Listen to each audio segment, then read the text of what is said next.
Game 7 is the Dolphins at the Packers, with a total of 47.5 and the Packers favored by 9.5. Backup quarterback Brock Osweiler faces a Packers defense that's been much better at home than away. Brock has gotten worse in every start this season, and we all know you're not taking him this week, so let's just move on. The Dolphins' receivers are a mess, with only Danny Amendola getting consistent looks, but his routes are so short that he lacks a useful ceiling. Kenny Stills returned last week, further clouding the use of downfield threats Devontae Parker and Jakeem Grant. The Dolphins' backfield remains a fairly even timeshare. Frank Gore often dominates touches when the Dolphins are leading, meaning this game sets up better for Kenyon Drake.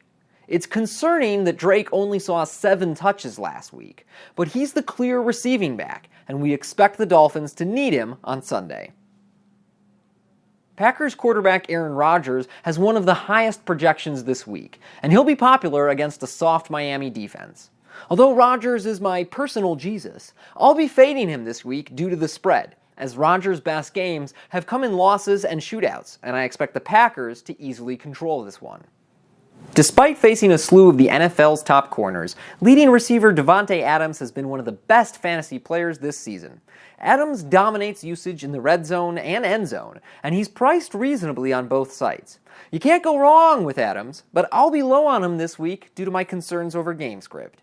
With Geronimo Allison hitting injured reserve, there could be extra looks for Randall Cobb and Marquez Valdez-Scantling, whose recent success and cheap price will bring extra ownership on Sunday. And Jimmy Graham draws a defense that's allowed 5 touchdowns in the last 4 games to tight ends. Now that the Packers have only 2 running backs, we're seeing Aaron Jones finally establish himself as the lead back. Jones had a season-high 16 touches last week, and the game script should be more advantageous with the Packers heavily favored. I like Jones on DraftKings very much this week, but he remains too expensive to consider over on FanDuel.